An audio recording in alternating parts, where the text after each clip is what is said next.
I'm like, I fell in love with my routines. Mm. Like it wasn't a grind anymore getting up at 4 in the morning. It wasn't grind anymore, role playing at 6:30 and being at the office at 7. It just feels good.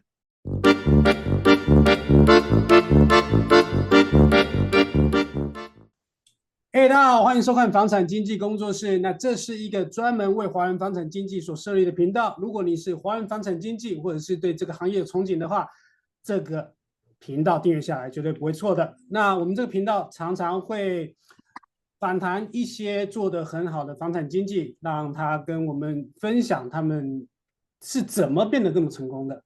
那我们今天要访谈的这个经纪呢，他是在 Silicon Valley。那边房价很贵哦，反映得很好，非常好，very good。那边的房价不便宜，不便宜。那不便宜的基础上呢，他一年还是卖100多栋的 agent。OK， 那今天就让 Jack 来介绍一下。好啊 ，So Eddie, thank you Yes. so much for coming onto our channel today. So we would like to ask you a couple questions, and it would be great if you can share with us about like how you became who you are today. But before we begin, thank you. Before you begin, can you share with the audience a little bit about your background and basically how did you get into the business? Yeah, well, originally I'm from India. I came to the US when I was 16. I couldn't even speak the language. English. Okay, wow. Yeah, I couldn't speak the language. I started working at my brother's restaurant, and being 16, I'm mopping floors, flipping burgers, and that was my future. I thought, that was, I thought, okay, my family was like, okay, we're going to open more restaurants. And doing that while I was watching other teenagers laughing, going on dates, and I'm mopping floors, I'm cleaning toilets. I'm like, no, this is not going to work. I don't want this life. And that, what that did was that created a lot of fire in my belly for self-improvement. So I'm like, hey, I'm going to learn the language. I'm going to write books. I'm going to become a public speaker. I'm going to do all these things, but I don't want this life. And that's how it started. So long story short, I moved to California in 1997, and I started this career in 1999. So I've been doing this for 25 years. Oh, wow. Okay. Yeah. Okay.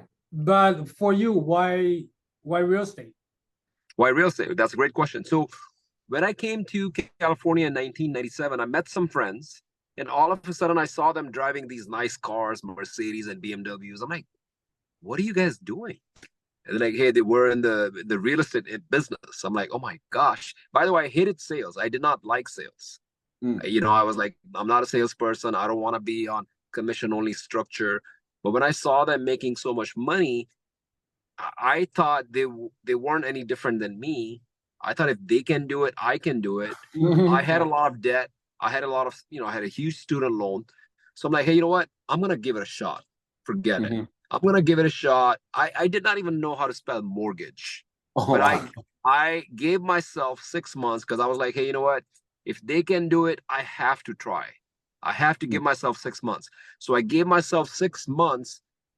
And I don't think I was the best, but one thing was I was a hard worker. And I just kept calling, and before you know it, I was making money and never looked back. Awesome. So the 6 month, can you share with the audience, because I'm sure there are some brand new realtors or people who are thinking about getting into the business. What were your activity like for the first 6 months? Yeah, so I didn't know any better. So the only thing so when I moved to California, I did not know one soul. Right now, they call me popular. But I didn't know one person. So one thing I decided to do was go all in 7 days a week. All I wanted to do was work, sleep, and maybe work out a little bit. That's it. So my roommate at that time, another guy, we went to college together, like, Eddie, let's go party, let's go hang. I'm like, no, I'm not going to party. I'm not going to party until I get my first check. And I kept grinding for 2 months every day, learning, prospecting, probably 10, 12 hours a day. Even on the weekends, I'll go in the office and I'll prospect. Long story short, I got my first check for $18,000. Oh, wow. Okay. And then I bought a brand new Mustang. I was 24 years old. And I still remember I pull over, or I come home and I tell my roommate, all right, let's go party. Okay. That's, because, and the funny thing is, and that's what we need to do. A lot of people don't realize, you get your license, they're like, oh, people are making so much money, it's going to be easy. It's not easy. You have to work. You got to work your ass off. And I'm still working my ass off because it's not, see, getting to a level is one thing, but then maintaining it is even harder. Yeah. So let's say if you want to make an X amount of money, great, you made that money. Now what?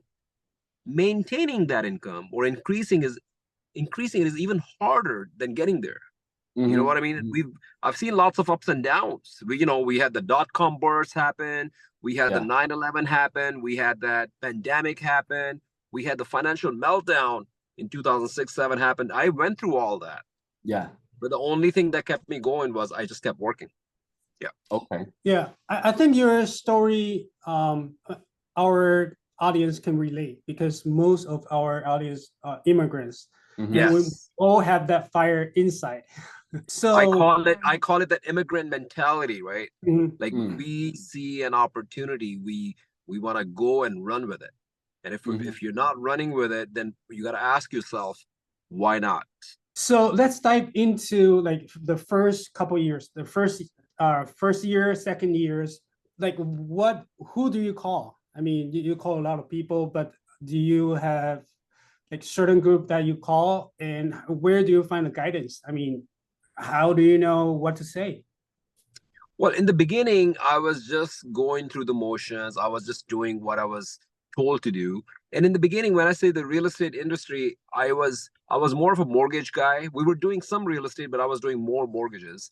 And then in traditional real estate, when I got into when I got in touch with Mike Ferry and stuff, then that's when I learned the scripts. Like that's when I learned the real language, like how to talk to people, how to communicate, and meeting people like you guys and all the other people that I have, like John Sy, DK, Hal Swayze, Lee Marcus, Josh Barker, all these guys. I'm friends with them, communicating with them, role playing with them every day, and staying in touch with them. It's very important to stay in touch with the eagles. So you have the eagles who are flying high, and you got little ducks. So you want to make sure you're surrounded by the eagles. So when you get up, you see other eagles are flying high. You're like, up, let's go. But if you're just used to just sitting with the ducks, then you're not gonna go that far. You have to push yourself. Yeah, I remember. I think first couple of years in, when I got into the Mike Ferry system too, I realized that there are a couple ways of attending the seminar. Right, you can go there, sit down, and try to learn as much as you can. Come home, maybe apply it, and you kind of die down. Or you can really get in there, and I do believe this thing from Tony Robbins, that proximity is power. And that's right. I think actually, learning stuff from Mike Ferry, Tom Ferry, all these coaches, they have a lot of great information, but it's actually the peers, the people that you're running and flying with, that makes all. You literally are the average of the 5 people you most talk to, period. I don't care what anybody says. It really is. I'll tell you this. Right now, I'm on a fitness journey. I'm almost 50 years old. I'm 49. And I have all these friends who are walking around with a 6-pack. Yeah. But if I had friends who were drinking beer every day and eating pizza, and there are people out there, I would be like, hey, I'm okay. I'm not overweight. Let's drink. Let's have pizza. But now my goals are like, oh, I want to see I'm flying with the Eagles. I'm like, hey, I want to get a 6-pack. I want to get in better shape. And I've never been out of shape, but I like now they have raised the bar so high. It's just an example, right? Same thing in other areas. Like if they're doing 100 deals or 200 deals, your question to yourself is, why not? Why not me? Yeah. Right? Yeah. So you're right. Proximity is power. Yes. Yeah. We'll attach that video of John and DK running naked. Well, half naked. I think so. The audience know what we're talking about. And one thing, like there are a couple names that you mentioned, like John, DK, Hal Swayze. All these people are top producers that sell a couple hundred homes a year. So going into that, before you were a top producer, right? How did you get in? How did you get to meet them, know them, and start masterminding and setting up accountability with them? That's a great question. So going to these seminars, and you nailed it. When you can go to these seminars by yourself, take good notes, come home. Yeah, it's all right. Not a big deal. But the magic happens when you connect with people. And I did the same thing. When I went to this Mike Ferry seminar, the first time I was like sitting in the back and just taking those notes, and came home not very happy. The next time I went, I'm like, hey, you know what? I'm going to get out of my comfort zone, and I'm going to go in the front and I'm going to meet people. And that was the seminar where I saw John and DK at the, they were on the stage, they were at the panel. And then I just reached out to them. I reached out to Hal. I reached out to Josh Barr. I'm like, hey guys, I wanna hang out with you. I wanna get to know you. And it was really uncomfortable because they were like, who the hell are you, man? I've never heard of you. Like 9-10 years ago, nobody knew my name, right? Sorry, it's stormy over here in California. Do you hear the rain? It was not right now, but it was. But it's raining. But anyway, so reaching out, getting out of your comfort zone. And guess what? We have to do the same thing with our clients. You have to get out of your comfort zone and door knock. You have to get out of your comfort zone and make those calls. You have to go out of your comfort zone and have those tough conversations with people. So you really, the key is getting out of that comfort zone. And actually, I did that as well when I was in Mike Ferry. And you'd be surprised, like all these people, they are all super nice. They are. Their secrets. I would say 90, if not all, I would say 90% of the people are nice. So in your career, 25 years, and that's amazing. I'm sure there were a couple breakthrough points for you. I'm for example, maybe when you first sold your first home, when you first sold your 20th home, 50th home. How many homes are you selling nowadays? I'm selling about 100 homes a year. So I'm in the Silicon Valley. It's probably one of the toughest market in the United States. We have 50,000 agents. Wow. 50,000. 50,000. It's like a town. Wow. We have 50,000 agents in the Silicon Valley. Our average price point is approaching about 2 million. Wow. So, but this year my goal is to go for 200 transactions with my team. Yeah. Okay. How many people in your team? We just started this team thing about a couple of years ago. Started with a couple, but now I have 3 full-timers and I have like good 6-7 part-timers. So, but I'm enjoying the process because I'm enjoying, more than anything, I'm enjoying giving back. Because a lot of people are not taught how to think big, how to be positive, how to have good people around you, how to have a morning routine, how to always work on it. A lot of people don't know that. So just teaching people that and then watching their attitude changing, it's a very gratifying process. So I'm loving it. And I feel like we're going to blow up. We're going to blow up for sure. I'm sure you will.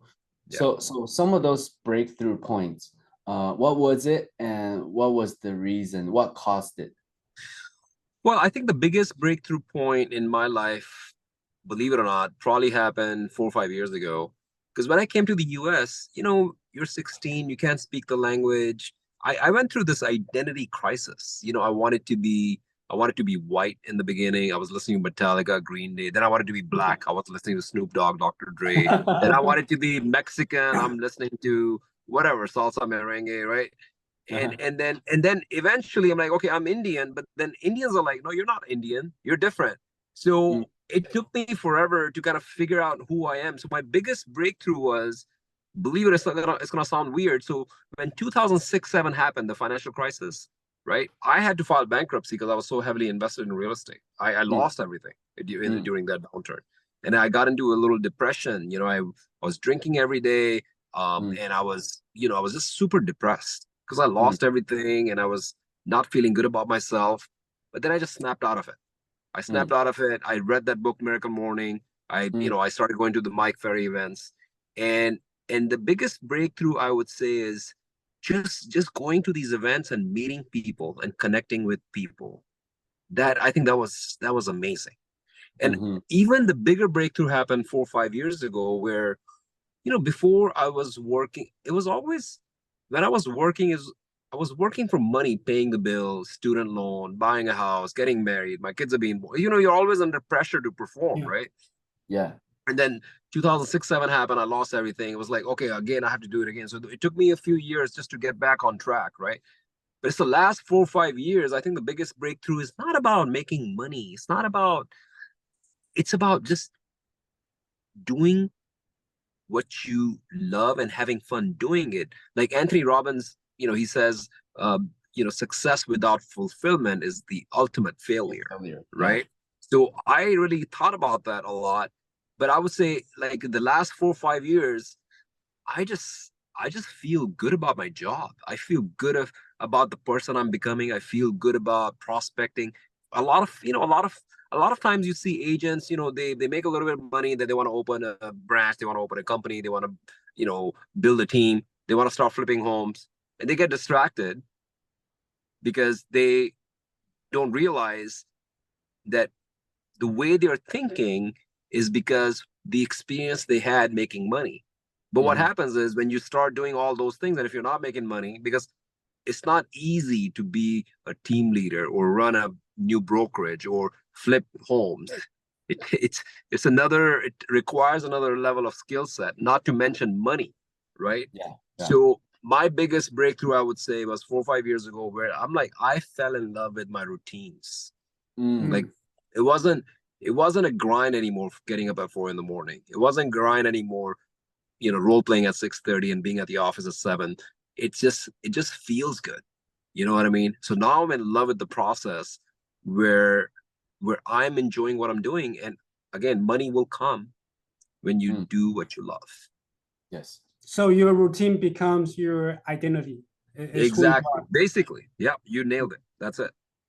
I think that's something that I see in you, in John, DK. Like when I first met you guys, and obviously after a couple of years of knowing you guys, I can see that you guys' mentality, or like the level of just the mindset, you can tell is different than just normal agents that we see out there. So definitely, can you share with the audience? I mean, you have I know that you guys are in a couple of mastermind groups, and also gratitude group, 5 a.m. groups, right? Let's talk about the mastermind group real quick. You guys have, how many people are in there, and typically what is the structure like when you guys do your mastermind calls? I have lost count of how many accountability partners I have. Okay. So if I want to call in sick, I need to let my 5 a.m. group know. I need to let my affirmation group know. I need to let my role play group. So I have a bunch of mastermind groups. Okay. And on an average, there would be about 8 to 10 members in a group. Okay. Unless we're talking about 5 a.m. club, we have a lot more.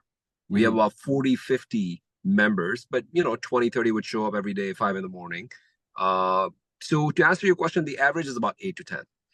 And the thing is, it's really crucial to have these mastermind groups and accountability groups, because believe it or not, I'm the laziest guy in the world.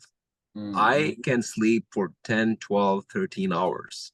My grandpa used to yell at me when I was a kid, like, what the heck is wrong with you? You just sleep all the time. And here I am getting up in the morning, because I'm not a morning person, but I just do it. Because guess what? I mean, if you're taking a vacation, if you're going to Hawaii, you're going to Paris, you got to get up at 2 a.m. You know what I mean? So it's all in your head. It's not about, oh, I'm not a morning. Yes, you are. Why do you get up when you're traveling? When you're going to Hong Kong, or when you're going to India, or when you're having fun, then you're okay. When it's up. Yeah. But when you have to work, like, nah, I don't want to get up. You know what I mean? But the way to do it is having accountability. So I have these accountabilities where I have no choice. I have to. It's easier to get up than calling 10, 20, 30 people, letting them know I'm not going to get up. True. Because the accountability is so huge that I have no way around it. And then we penalize each other as well. If somebody doesn't show up, then we pay each other $100 or $200 or $300, because that's the way to do it. You want to make it fun. And the funny thing is, if you say, hey, I want to get up at 6 a.m, by the way, you don't have to get up at 4 a.m. You can get up at any time. You just want to have some kind of routine. Let's say if you want to get up at 6 a.m. and I tell you, okay, you give me $100 if you don't get up, and you cannot make that commitment, that means you're not serious. Yeah. Like, why would you be worried about giving up that money, or if you are committed? So John Sai and I, for example, we have these different accountabilities for, like TM meditation or gratitudes. And I think we must have paid each other, I don't know, $4,000, $5,000, $7,000 in the last 4 or 5 years each. We're probably breaking even, but man, it's the best investment ever. Because you know what it does? Now, when we do those gratitudes or the meditation, it's like brushing your teeth now. It's like second nature. It's like, it's just, you know how memorizing your scripts, the same thing. Now it's like part of us. So what a great way to live a life where you get up in the morning and you say, thank you, God. Write down what you're grateful for. What a great way to go to sleep. Hey, thank you, God, for, living in the US, living in Canada. Thank you, thank you, thank you. Because see, if you're not grateful now, you're never going to be grateful. Period. Yeah. So that's an example. Accountability, mastermind groups, they're huge. Okay. That's just so much golden nugget in just that section that you mentioned. Like how you think about when we go travel. I mean, we planned it already and we paid the air ticket already. If we don't go, we lose it. But you can kind of apply that mentality with like, hey, your accountability. If you don't go, you're gonna have to pay. But I think that the very interesting part is it's easier to get up than texting everybody, be like, hey, or thinking of an excuse that you can't show up. That's right. You just gotta get up, man. You gotta, and if you look at most, if you look at all these athletes or doctors, engineers, anyone who's professional, soldiers, they don't have that. I call them impotent goals. The goals that don't get you excited, and people are not holding you accountable. That's not your goal. That's a pipe dream. If you set a goal like, hey, you know what? I am going to become a basketball player and I'm going to find the best coach and I'm going to practice 2-3 hours a day, then you better do it. You better show up. Same thing. We're talking about financial fitness over here, guys. Yeah. You know what I mean? Yeah, money's not everything, but money matters, right? And for me, I flip it. It's not even about making money. I like this guy that I'm becoming. I didn't like the guy 10 years ago, 20 years ago. It enhances your personality when you push yourself like that. You get out of your shell and you can't even recognize yourself. Like, oh my gosh, here I'm talking to you guys. I have to think for a second. Oh my gosh, because I get asked to do podcasts and interviews, and I'm looking at myself, the same guy who can't even speak the language. Like, oh my gosh, really, Eddie, you're doing this? Well, so it's not money. It's like the person you're becoming. Money is a byproduct. Who gives a shit about money? What are you gonna do with more money? Buy another property? Who gives a shit? You're not gonna eat it. Yeah. What you are taking with you, or what you can really taste, is yourself being this person.